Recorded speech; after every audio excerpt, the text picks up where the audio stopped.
Welcome to the IME Community Podcast, where self-love is your superpower to achieve your weight and life goals and make your mark in the world. Your host is Dr. Karla, activist, MD. If you're a teen who's looking to revolutionize your health and can't wait to follow your dreams, welcome to the IME community.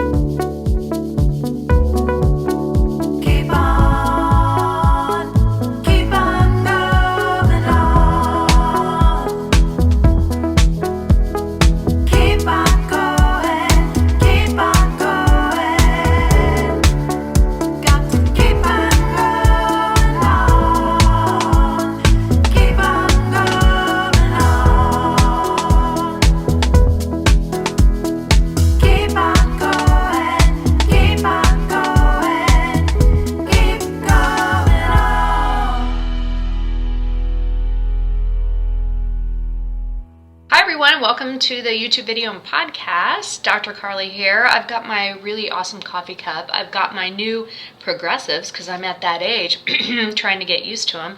I have these peonies because tomorrow is Mother's Day, and I just bought those when I was at the store, and they remind me of my mom, and it makes me happy. And I hope all of you moms and dads and grandparents and those of us who parent, parenting teens of course, but any kids really celebrate tomorrow as a day that we're proud of all the amazing things we do for our kids and how we show up with good intention. And today I want to talk with you about how parents can support their teens' health independence. I had a podcast and YouTube video on this, and it really focused on when you go to the doctor and how you can kind of intentionally get ahead of it when they talk to you, your teen or child, about the way the BMI, how they're supposed to be asking permission, and then also how you can respond to those measures after you go home so that you have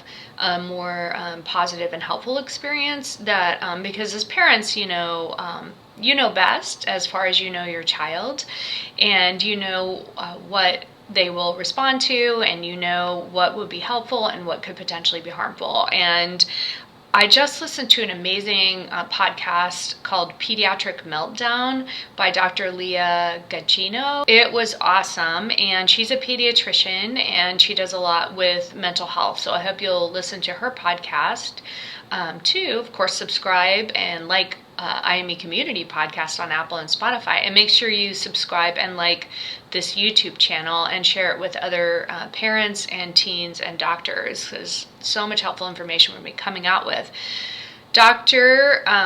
Leah had interviewed her daughter, who's a well-known eating disorder recovery coach, and she interviewed her about her experience and how triggering it was to go to the doctor and learn about the BMI. And it's a really amazing, raw, helpful discussion between a mom and her daughter who's really turned what was something that our society has gotten all wrong, including us doctors and parents, and just very much moving forward in a positive direction to find what's really helpful for her among this mess of our society, and how we're so focused on the external and just this diet culture and how it's been unhelpful and harmful. And so what I thought, since I've started the member community and I'm coaching some teens, which is amazing, teens are so brilliant, and I really want to support parents as you move forward and try to support your teens' health independence, because like I talked in that podcast, the relationship moves to being transactional, where we're supporting our kids and feeding them, and it's kind of more minute to minute, making sure they're safe, and then it moves to relational. And as a parent of three, my oldest is 20, and then I have a 17-year-old and a 14-year-old, I can tell you, it's something you have to be intentional about, and it is hard. We all know that it's hard, and we're going to make mistakes. We're going to fail. We're not going to show up all the time like we want to. I want us to have grace and compassion for ourselves. And I was thinking back on, when did we grow up? Like I talk about, I didn't grow up in this food system that we currently had. So I talk about that in my weight journey podcast. I think that's the 7th podcast. I hope, and YouTube video. I hope you'll listen to that, because I think it's really important, because we didn't grow up, us parents didn't grow up in the food system that we have, but we grew up in really some of the worst diet culture that you could think of. In fact, on my playlist, I'm going to tell you, let's get physical. I wanna get physical. That song's probably more about our bodies and diet culture than anything else. And I loved that song by Olivia Newton-John. But I mean, we had Jane Fonda aerobics, fun, awesome, leg warmers, great gear. But that was all about diet culture. That was all about weight. We grew up in the low fat, the low calorie, the restriction, all the new diets coming out. Buy these things, eat this food, and then the metabolism goes down. Your hormones, your hunger hormones are activated. It's a terribly miserable way to lose weight, and your energy expenditure goes down, like I said. And so then you're going to rebound and think, oh, wow, I need to be on this. And then also the most important and profoundly harmful thing that we've all bought into is the noise of our society. That's the big lie, which I'm so happy is being just busted with all the body positive movement, body neutrality, and body acceptance, and is that thinness equates to goodness or to happiness. And that once you arrive at that point, then your life will be at a certain way, which is the hugest, biggest lie ever. And anyone who still buys into that is still buying into the, diet culture. It's very harmful. And it's the biggest lie, and that's why we keep failing at figuring this out, or helping people actually who want to lose weight, or people who want to just live their amazing, happy lives and just not have all the noise of our society's stigma and bias. And of course, you're going to fail at that. I think not going on those things is actually winning and succeeding. And so anybody who at this point is like, hey, I'm not going to go on any diet or restrict myself or be rigid, and you're rejecting diet mentality and you're rejecting diet culture, kudos to you. You're winning. And that's where any change you want to make in your life, whether it's like, oh, I want to change my career, or I want to work on my relationships, or I want to just feel better. A lot of people just want to actually simply feel better and not have so much negativity and noise come up. All of that's going to come from being intentional about creating that positivity, mind positivity for yourself. So I'm not using this as an excuse for us parents. I'm just saying that's the reality of and it can be helpful for us parents knowing that, this is the reality of how we grew up. We didn't have the food system, but yet we had really strong diet culture, and it can cause harm. And so how do we as parents undo that harm, and how do we help our kids who do live in that food system and do live in the society where there is a lot of stigma and bias against weight, and there's a lot of noise out there, and at the same time shifting to this movement that is disrupting weight stigma and bias in our society, the body positivity movement, body acceptance. There's fat justice movements by Aubrey Gordon, amazing.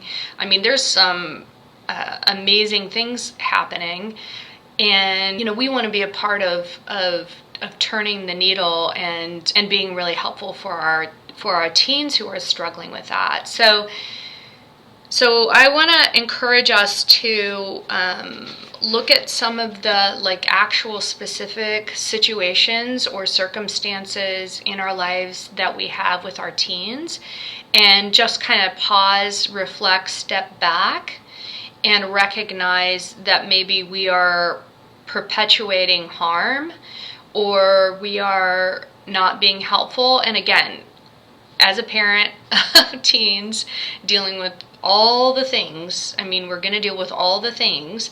I can tell you, I come from a place of full grace and compassion for all of us, because we all want what's best for our teens, for our kids.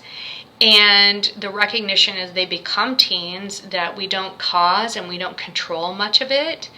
And that when we're in fix and solving mode and we get fearful that if they are, maybe we think, if they are overweight or they have weight struggles, they're going to suffer unnecessarily. And if they were at this weight, they wouldn't. That's a lie. We're human beings. We're all going to experience all the full gamut of everything in life. And that's why a lot of teens will reject that, because if you're putting that on them, and even if they do reach that, they'll be like, wait, I don't feel any better. If you don't work on the mind management at the same time and let them create self-directed change that comes from a higher level personal vision, it aligns with their values, it aligns with their dreams. So one of the things that I see a lot of is when our teens are eating, and we may be in a pattern. If you're having a family meal time, we talk a lot about the study about promoting positive body image, and family mealtime is the way that we can protect our teens from eating disorders, but also we can promote positive body image and prevent them from weight struggles, potentially. We can't protect our teens from all of society. They live in a time of social media. They are going to the doctor. They live in our homes. They have grown up, whether we're a parent who's struggled with our weight too and has been on and off diets, or whether we're someone who's thin and fit and we just don't understand that. We think that it's all on the individual's, personal responsibility. The reality is, none of that matters, because we can't control all of the potential harm, because they live in our society and in our world and in our environment. We can help prevent and make sure that we are not causing harm or more harm or perpetuate that harm in our own homes. And we can get ahead of it and help our teens become more internal and accept themselves right now. That's why I love my 5 steps to say I am me, because you can accept yourself fully now. I fully love and accept myself absolutely no matter what. I love and accept myself. I'm learning to love and accept myself. That self-acceptance is just that warm self-acceptance blanket. And you can make a decision as a parent to, if you have a teen who's maybe struggling with their weight, and I'm not talking about if you're worried about them having an eating disorder. So eating disorders are actually common in those of us who struggle with our weight, and they're very underdiagnosed, and you need to get your teen into the doctor, and they need to do some screening. They need to refer to a therapist who specializes in disordered eating. And the most important thing I think you can do as a parent is to get your teen the help that they need, and connect with a doctor who will help you, and listen and get the help that you need. Because in healthcare, we haven't necessarily gotten this right. And like I said, eating disorders are very underdiagnosed in those struggling with their weight. And if you think that you're going to help your teen make any changes when they're actually struggling with an eating disorder, we really need to support that as the acute issue. And one of the things that comes up a lot with eating disorders is there's just so much shame in all of this. But one of the things that we know is that it's kind of a secret thing. Oftentimes they feel like they're alone on an island when we're struggling with an eating disorder.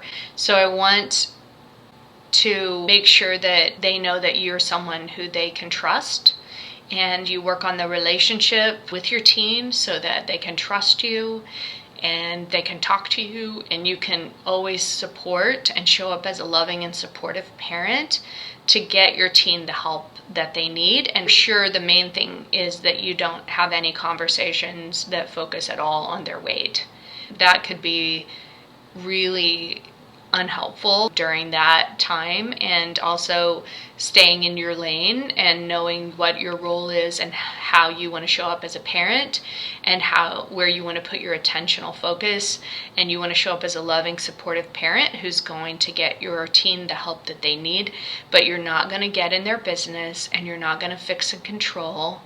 And how you can do that is you can just recognize it's an urge. It comes from a beautiful place. All grace and compassion for yourself as a parent. We grew up in this society again, and just check in on some of those beliefs where you think if they wouldn't have to deal with that. Most of the time it comes back to us not wanting to feel a certain way, because either we feel guilty, we feel shame, or we're judging ourselves. Whenever we judge ourselves, we put it on the child or someone else because it's less painful. So we have to recognize that we're just judging ourselves as parents when that judgment of our teen comes up. And all you have to do is recognize that I'm triggered.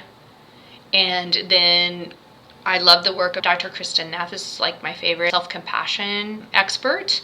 And I think her work is transformational. And I don't want you to role model a perfectly fit body as a parent. That's not going to happen. I don't want you to think you have to role model perfect healthy eating. Not helpful. What is helpful is self-compassion. Role modeling that, being like, it's okay, we fail. I mean, my kids have seen me fail at lots of things. They know that I don't think I'm a failure, and one of the reasons why I created IME Community was for my kids, because they've been involved in my work forever. When I started my nonprofit, it was really a family adventure for us, and they were at all the events. I mean, since they were little, they were 6, 4, and 1, like 20 months when I started my nonprofit and I left my practice. And my husband and I invested in that, and I remember him saying, who's going to pay for this? And I said, we are. It was a big deal for us, and it was a love. I mean, it was our family's love too, and it was a community collaborative, and it evoked a lot of goodwill. People would say, how are you involved? I know Teach a Kid to Fish, but I don't know how you're involved, and that was the biggest compliment to me. And the vision was creating community solutions for children's health.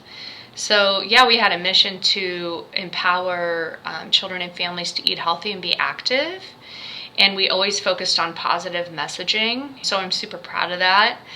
But I ended up getting my butt kicked in my career. No matter how much I reframe that, the reality is, like, that was a kicking for me.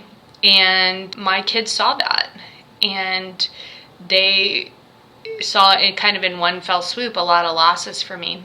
I think that, how I managed that failure, it was to be super open about it, to be proud, to reframe it. I mean, I led that work in a beautiful way, and I'm super proud of it, and I stayed with my vision, and I'm an activist for children's health, and I will always speak up for children, so they know that about me. But I mean, it was really hard, and I thought, I can't let this original vision go that I had. And so part of the reason why I created IME Community is because I wanted my kids to know your vision is yours.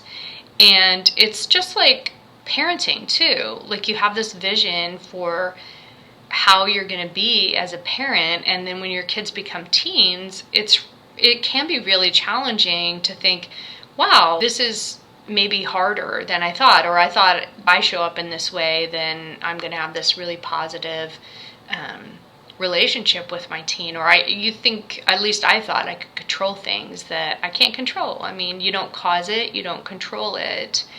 And especially when it comes to weight, you can decide ahead of time how you're going to show up and how you're going to try to reject some of the beliefs and the noise coming up for you and that are not helpful for your teen. Because even if you think, well, if I don't stay on top of my teen, if I don't tell them, and remind them, okay, you're done eating. Like, say one of the triggering situations is sitting at family mealtime, and you think, wow, we're doing a good job with family mealtime. And then you get triggered as a parent. Again, all compassion for you. I hear you.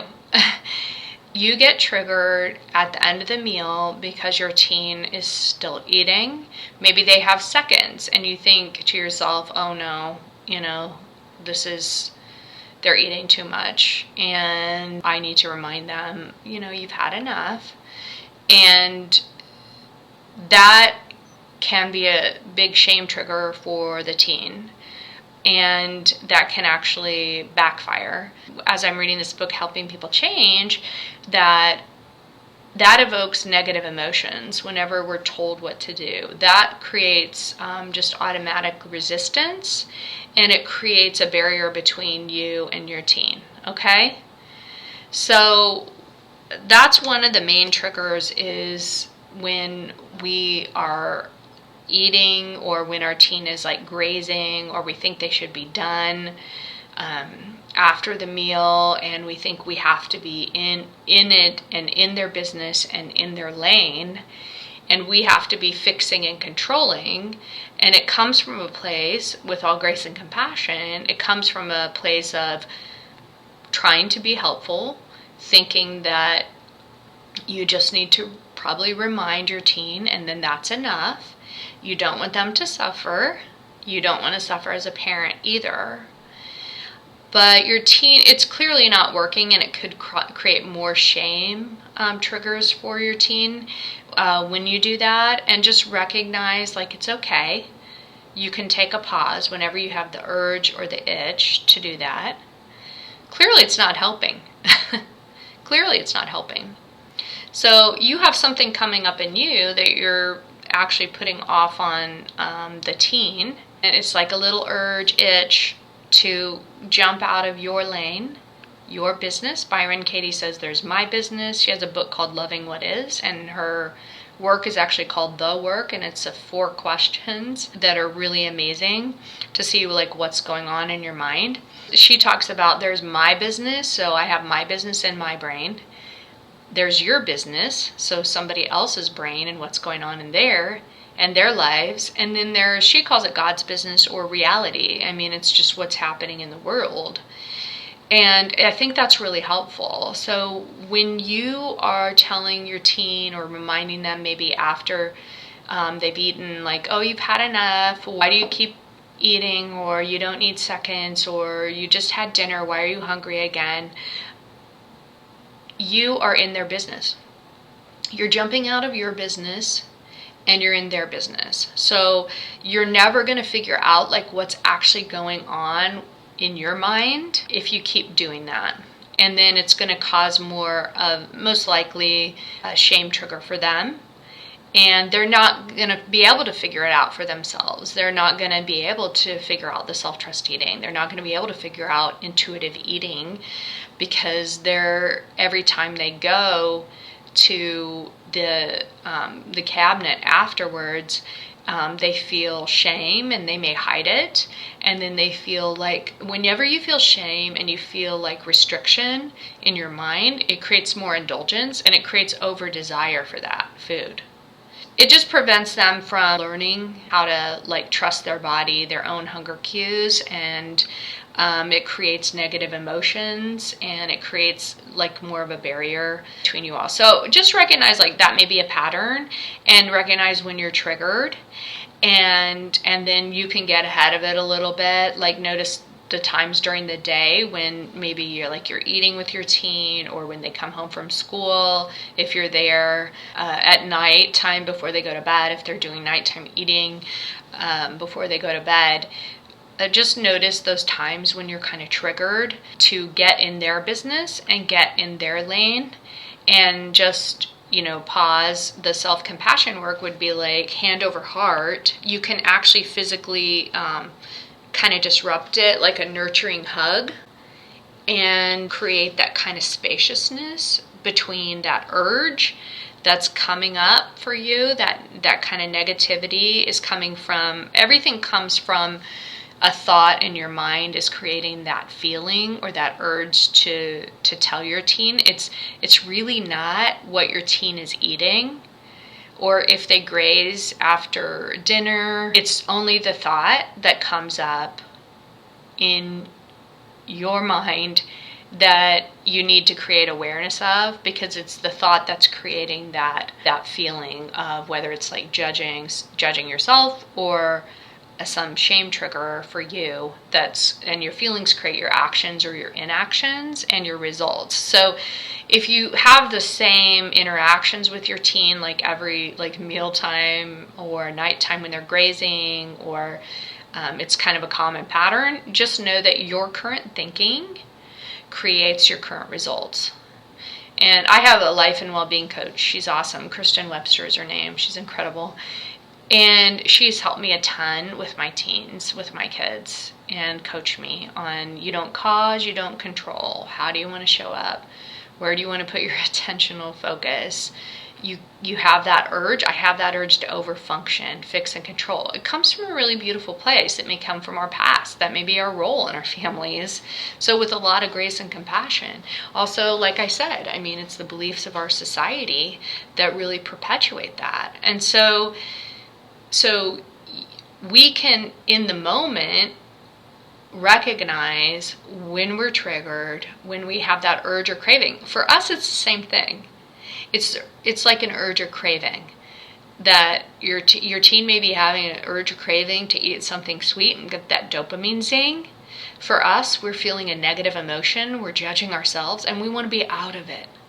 So then we think if we put it on our teen, then we're out, you know? And I do this a lot, like with lots of things with my teens, like whether it's like missing assignments or something. I think, okay, hey, I'll just yell upstairs, you know, I see you have these missing assignments, when are you getting those in? And think, you know, or I'll draw like some sort of heavy like consequence and not even like physically be in the room. Remember what we said, you're not going to get to, you know, drive the car if you don't do that. Remember what your dad and I said. And then I think, oh, I've done my part as a parent, I'm out, you know. And then it's caused more harm. Like it's just a little hit, like a little chink in the armor, a little chink in the relationship for us. And so it's just not helpful as you're trying to, and it doesn't help motivate anyone either. And so recognizing that with all good intention that you can't fix and solve. And then when you're in that situation, when you're triggered, what can you do? Well, you can just pause. You can acknowledge that that's coming up for you, and it may come up. For me, it comes up as a little bit of a panic feeling. You want to like recognize when that comes up for you. Shame comes up a lot for me. That's a big shame trigger for me. The thought in my mind a lot is like, oh, you're not fixing this. Like, you're not getting anywhere with this again. Here we go again, you know, and I want to be done with it. But the reality is, like, we're never done with it. We're always going to be, it's like that vision of us when we became a parent. It's like my vision when I started my nonprofit, creating community solutions for children's health. I'm always going to do that. Like my vision now with I Am a Community is I create community with compassion and connection. But my vision as a parent is that I'm always going to love and support you no matter what. So no matter what happens to me, I want them to feel that love and support, because to me, like, that's all I really care about in my life. And I mean, that's all we care about in our lives, right? That's the most important thing. And it's the most wonderful, fun, rewarding thing is those relationships, especially with our kids. And so let's try to do better. Let's try to buffer our teens, our kids from the noise and the harm that's happening. We can get ahead of some of these conversations that happen in the doctor's office and talk to them about it. I hope you'll listen to that podcast. I hope you'll listen to Dr. Leah's podcast, Pediatric Meltdown. It's the first one. She has the first episode with her daughter. And I hope that we can just start to recognize some of the situations where we are triggered and know that it comes from a good place, but that we need to, in those situations, recognize what it feels like, what's coming up for us, that we're triggered, and then the action is to disrupt it with hand over heart, a nurturing hug, self-talk, self-compassion mantras that you create for yourself. This is really hard. I don't want my child to suffer. I don't want to suffer. Human beings do suffer. I can't prevent suffering. May I be kind to myself. Don't cause, I don't control it. I want to continue to show up as a loving, supportive parent and to work on our relationship with ourselves and just have more of a self-awareness so that we can create something that's really positive for us and our teens and our relationship with them. And to also recognize, like, our teens, we're gonna love them no matter what. And also, like, don't buy into our society's fixed, limited beliefs. I think it's, created so much trauma to believe that our success depends on any measure on a scale. The most important thing is that we can start to foster something more positive and nurture our teens' gifts and create more positive emotions instead of negative emotions. And whenever we get stuck in thinking that we need to fix and control and we have that itch, that we have the tools and we build up the tools and the self-awareness. And so we need to stay in our business and help figure this out for ourselves and do the work ourselves on what are the thoughts that are creating the feelings and the actions and the results. Because our teens are they're going to go on and live their lives. And if we're still stuck in this and we're not doing the work and the thought work for ourselves as parents, we're going to be stuck, and they're going to go off to college or a job and have relationships and have a life, and we're going to be stuck back there. And so it's really important for us to do this work ourselves and for our teens and our families to create a more positive way forward. There's nothing to fix or solve. There's absolutely nothing going wrong, no matter what our teen's weight is. And they may be fine with where they are. Great. They may be body positive. Awesome. Amazing. They may have an abundance mindset for their life. They may want to figure a positive way forward. They may want to just feel better, work on their self-confidence, and then decide. They have their whole lives ahead of them, so please don't have scarcity or urgency about, like, to go to college or they're going to move out and get a job, and you only have this amount of time to get this right and fix and solve it. No, you're not going to fix and solve it because there's nothing to fix or solve. Just recognizing that is so powerful. Your only job is to be there, to love, support. And of course, you want to have great family meals and work to eating food that serves you and have that in your home. It's never a problem. I mean, you're going to love your kid no matter what. And don't have scarcity and an urgency to fix or solve something or think that their life is going to be any better at a certain weight, because it's just not. Our self-acceptance is available to us right now, and creating intentionally more positive emotions and more happiness in our lives is available to us right now. And then they get to decide. Okay, I hope that's helpful. I talked a lot about a lot of different things. Please send me your questions. If you're a parent of a teen, sign up for the member community. It's the best value I can imagine. It's $24.95 a month, and you get me twice a week coaching on Zoom, and we're going to have so many fun giveaways, and we're co-creating this community together. There's amazing courses in there. And then on the second Saturday of the month, I coach the parents, and I'll share with you some of the things I'm seeing in the community and how we can kind of get ahead and really support our teens' health independence and just create a fun, positive relationship with our teens. And let's shift this narrative. And again, I hope you listened to that pediatric meltdown, the first episode.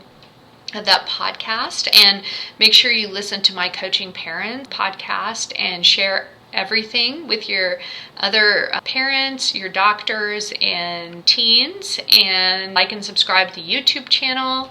And we're on social. I'm on TikTok, and my kids are cringing right now. And but anyway, I'm having fun on TikTok, and I want to get 1,000 TikTok followers so I can start coaching there too, and show up on TikTok lives. And I'm getting closer. But anyway, follow on TikTok, and make sure you like and subscribe to the IME Community Podcast. I'm going to be starting to do a series on some of the things that we've gotten wrong, and I think it's going to be really helpful. And I think I've been doing this work forever, and if I can say we've gotten it wrong and I've made mistakes, anybody can. So, love you all. Keep it up. You're awesome parents. You're awesome teens. We got this. We can have fun doing this. We can just throw everything out that hasn't worked, and we can forge a new, positive, fun path forward and make it fun to get it done. Because that's my whole theory. Okay? Because what else would we want to do it? All right. Thank you all. Thank you for tuning in to the IME Community Podcast, where self-love is your superpower. The content of this podcast represents the opinions of Dr. Karla Lester and is not intended as, and shall not be understood as, a substitute for professional medical advice, diagnosis, or treatment. The opinions shared reflect the host and guest and do not represent an organization or medical group. Always seek the advice of your physician or therapist if you have concerns about your health. And please, like and subscribe to the IME Community Podcast. Share IME with your friends and go to imecommunity.com to join the member community. Don't forget to follow IME on social.